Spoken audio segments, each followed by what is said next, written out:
I'm Megan Skidmore. For 2.5 years, I have been talking about evolving faith journeys. I started to tire of the heaviness of this focus. I had the clear message come through. It is time for Beyond the Shadow of Doubt podcast to evolve into Living Beyond the Shadow of Doubt podcast. With the same vulnerability and unapologetic authenticity, I will be focusing on the joy in this journey, the life and the living that comes on the other side of maybe, on the other side of what's possible. I want to talk about claiming spiritual sovereignty and becoming your own captain of your vessel. Let's celebrate releasing what no longer aligns for you and connecting with your higher power and honor expanding your energy field to make room for all things new.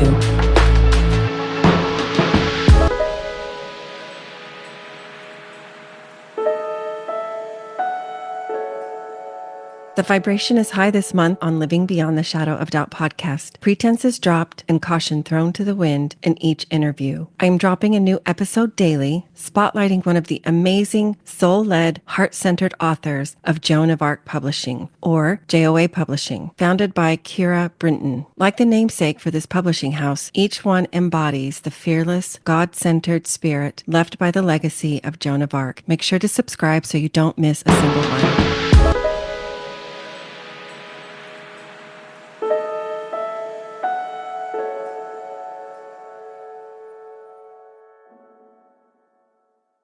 Here we go.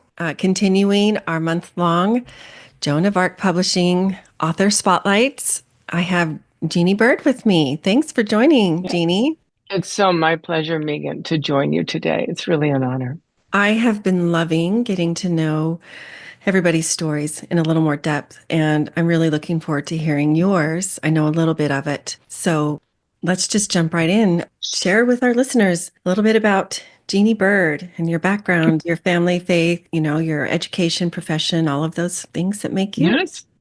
Yes, and I will try to do the Reader's Digest of it.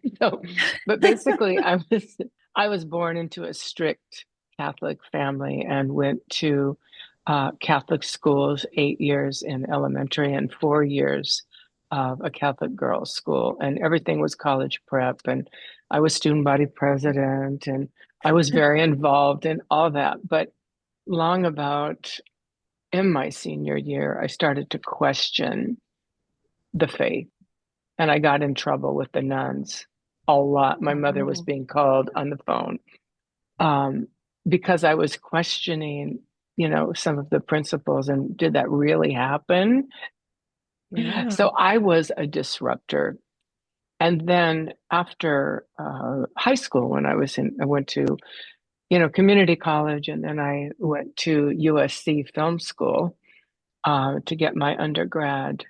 And it wasn't until I actually left the film industry in 2015 that I went to get my graduate degree in health coaching and nutrition, because my body had broken down so much over the 30 years of working in the film industry, and everything was going wrong, and I wanted to know why, and of course take responsibility for it.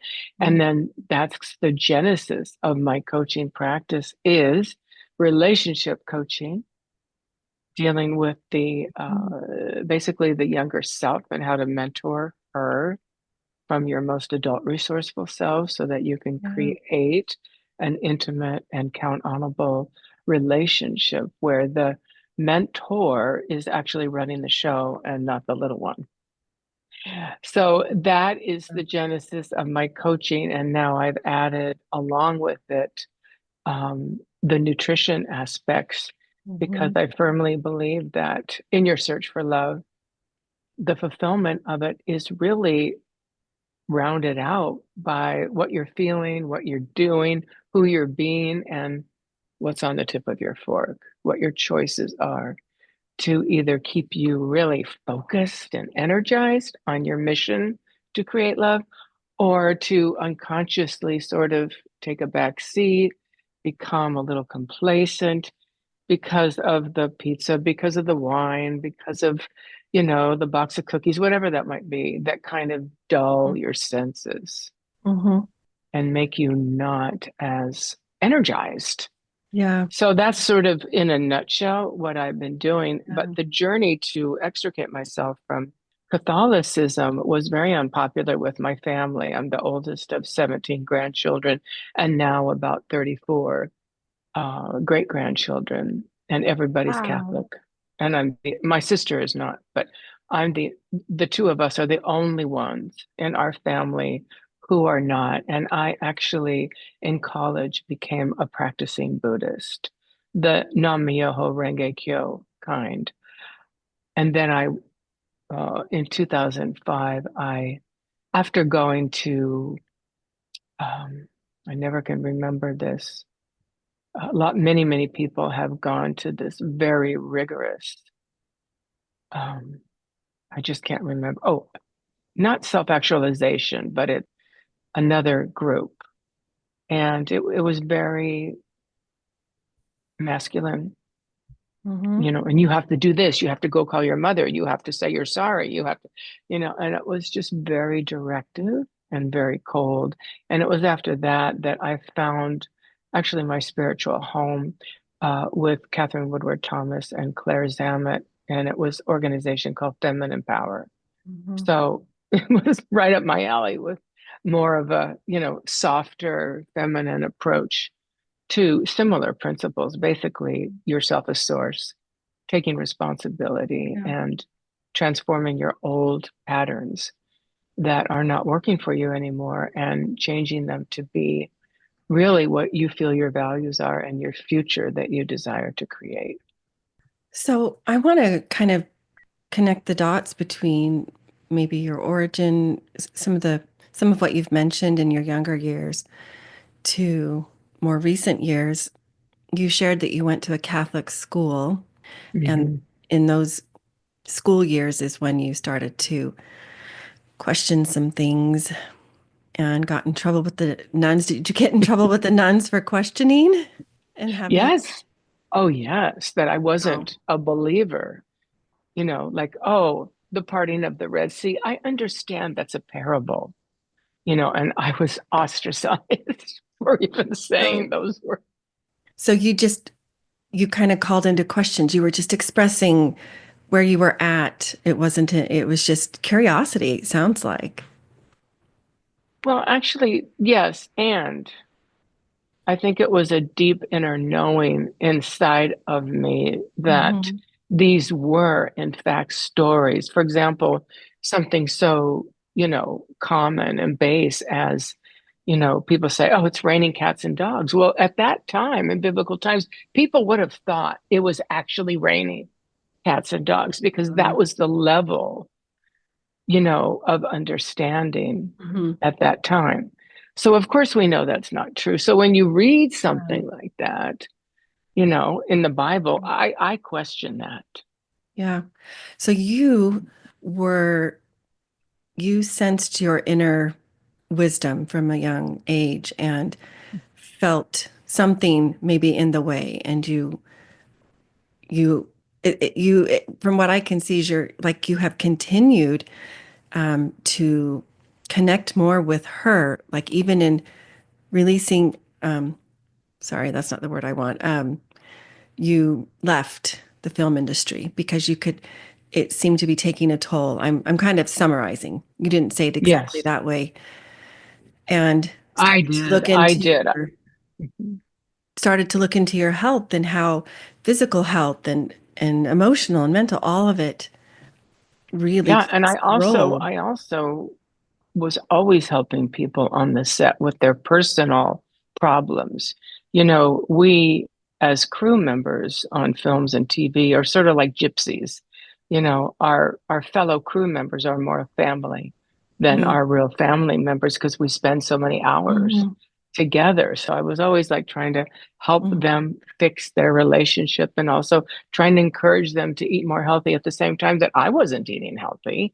I was like on the go and stuffing, food in my mouth while I was moving from one stage to the other. Mhm. And so I decided that I could be of better service to people on a deeper level if I moved into coaching. So by the time I had retired in 2015, I had actually been getting certifications for 10 years to move into that arena.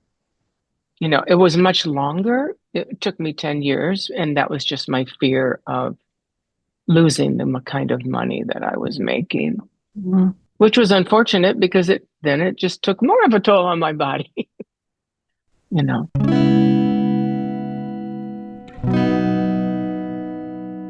As part of my commitment to giving back, every first Friday of the month, I offer a free coaching hour. Anyone is welcome to join, and you may leave your camera off and change your name if you would like to remain anonymous. This is an opportunity to get introduced to my style of holistic coaching and what it would be like to work with me, gain real skills, insight relevant to you, and fresh perspective on life circumstances. Each month is a different topic. For those attending, there will be opportunities for a complimentary one-off energy alignment session. Once registered, you will have access to discount codes for my other offerings. To get the link, including all the resources, register to complete the agreement at the link in the show notes.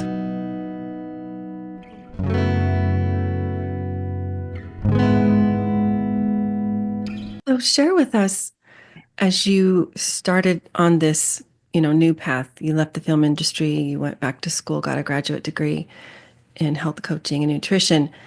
As you started to make these changes, can you share with us, how did that help you in connecting more with you and with that higher resourced adult self, as you mentioned? Yeah, absolutely. Well, I made it my mission to totally immerse myself in the teachings of my mentor, Catherine Woodward Thomas, who wrote the books Calling in the One and also Conscious Uncoupling. And basically, the cornerstone, the foundational piece is creating that relationship with the younger version of you and the most adult resourceful self part of you so that you can really marry them and create this beautiful, intimate, transparent, your word, relationship that is very honoring, but feels very strong and protective. And also realizing that the people that was working with on the set were just as unhealthy physically as I was. Their body was always breaking down. They were always stressed because we weren't eating that healthily and we had no sleep and we worked 17, 18 hours a day. And that was the schedule for most of my adult life. And then I got a divorce. So everything was compounded. And in those next 6 years after divorce, before I met my husband, I worked on myself like crazy. I just worked on me to become the woman I would need to be who would attract someone into my world who shared the same values, who I could be myself with, who, when I walked into the room, like he still does, I love you, Jeannie Byrd, in the morning. That's awesome. So that's what I was working towards to become her. So, can I ask you a question? I'm sure our listeners would be interested, and I'm fascinated. There's no way to summarize 6 years in a 30-minute interview, right? But can you share a little bit of that process? When you say you worked on yourself, you just focused on you, Yeah. share a little bit more what you mean, like what that practice looks like for you. Yeah. The practice is actually, creating what we call this very intimate and safe container. And as the adult, you reach out, verbally. I mean, just imagine if you were, you as a little girl and you, adult Megan, Mm-hmm. are holding her in your lap, and she's crying and you are soothing her and letting her know that you're there for her and that whatever she is feeling and needing, that you're right there, Mm-hmm. that you've got her back. Mm-hmm. So it's really about creating this relationship where you're asking the younger version of you and actually saying Yeah. out loud, sweetheart, what are you feeling? Right. You're kind And of and shifting. hearing that. You're kind of shifting the narrative, right? Because the past is already over. It's in the past. The only place it still exists really is in our thoughts, the way that we Yeah. remember it. And Exactly. But the shift, we call it, this is one of the transformations, is that rather than being led by the past, it's over here, and being influenced continually by it, it's like we're really asking that younger self, what's the meaning? We don't really care to get as much therapeutically into the weeds as much as we want to know what's the meaning mm, that this younger self has made about hmm, her, who she is, you yeah, know, and what's more true, what's hmm, really more true, so that we can, as we say, shift centers, so that you're centered more in the truth of who you are and you actually have a somatic experience of that. So then you move about your day feeling, and then you remember, some of these times that you have rocked it. Like, for example, you could remember for you, like up on the stage and talking about your book and how you felt and looking into the yeah, audience and how they were rooting for you. And you just feel the tinglies of how powerful and true that is. And it's from that truth and consciousness that you go about your day, mm, living yeah. that truth. I love that. That's And as really, soon as something comes up to trigger you, because it always will, but with this work, the trigger points go from maybe 4 or 5 days to like 4 or 5 minutes. And you now have the tools in your mm, toolbox to get out of them and then move on with what's really true, mentoring that little one all the way. hmm. So as over years have stepped more into you and your power and who you are, and gotten to know, deepen that relationship with self, and claim your sovereignty in your spiritual journey, faith journey, however you call it. What have been the joys and those Mm. moments of just bliss that maybe Yeah. you Well, I couldn't have think, seen before? yeah, in 2009, I really clearly remember I had been doing the work now for about 4 years. Literally, this was my practice. And I had just started to coach people around 2007, part-time in between the jobs in the film industry. And with this constant practice, I really began to feel differently about who I am and who I was meant to be in this world. And I started walking through the world differently, feeling differently. And it was in 2009 when I actually met my who became my husband in 2011. Um, and I could say honestly that I had really fallen in love with myself, and he was just attracted to my happiness, my Mm-hmm. confidence, that light. I had my little love light going on here, and that's what he was attracted to. And I was attracted to the same in him. We're very, very much alike. We're both Leos. We're only, 1 week apart, 3 years of, Mm-hmm. difference. So we had like discovered each other. And so that was like an obvious Mm-hmm. benefit. That's really And great. then, yeah, and that has carried, us through. We've been married for, almost 13 years now. And to love the second time around, if you are really being yourself, where somebody sees you and they can really see in you that you are their answered prayer. To me, that's what true love and acceptance is, Mm. you know? I feel that. Um, I yeah. really feel that. Thank you for sharing that. That's just what a gift that you've given to yourself, and you continue to, and it continues to deepen and give back to you and to those around you. You are, I can see your little love light. So, um, we're a little short on time. So, the last question I like to ask my guests is reflective of the title of my podcast. And that is, what does living beyond the shadow of doubt mean to you? I was thinking about this earlier, and for me, it means because I have a little bit of a different take on fear. Living beyond the shadow of doubt for me means living with the fear and doing it anyway. Living with the fear and making a different decision and saying, okay, fear, I know you're going to be right here. You're not going anywhere, but I'm driving. I'm in charge.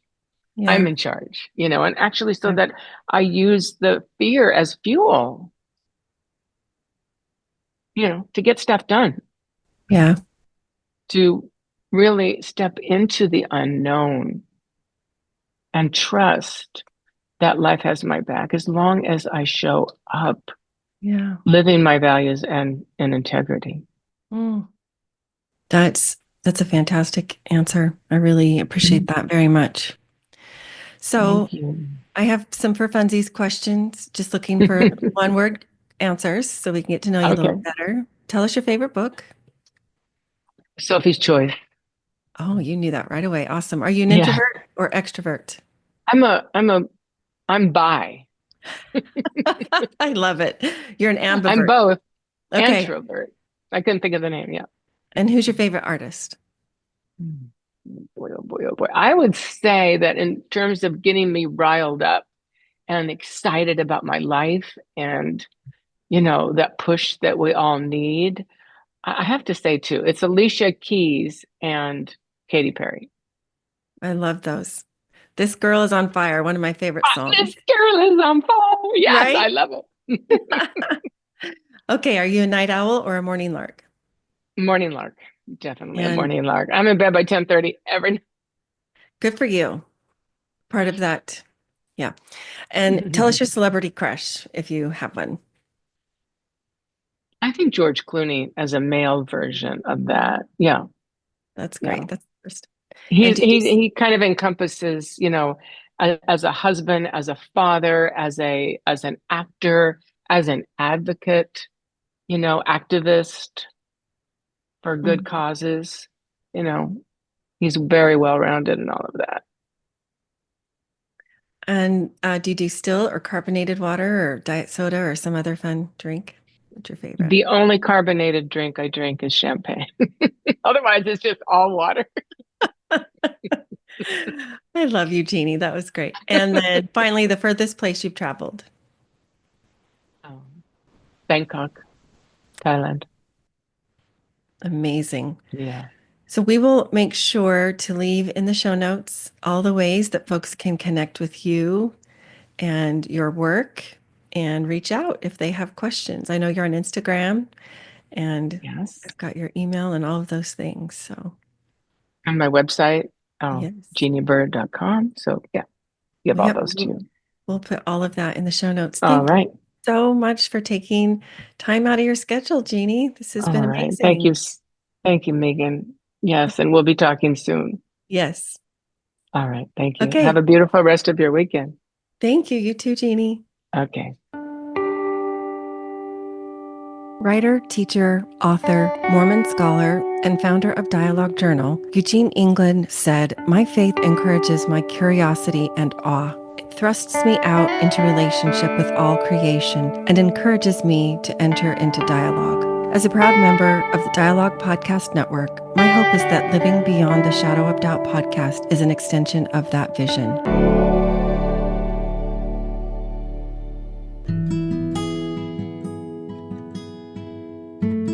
Visit meganskidmorecoaching.com to find this podcast and additional free resources, including the link for a complimentary coaching session. Follow me on Facebook or Instagram for more, or to send me a DM. Help the podcast grow. Please follow, review, and share with a friend.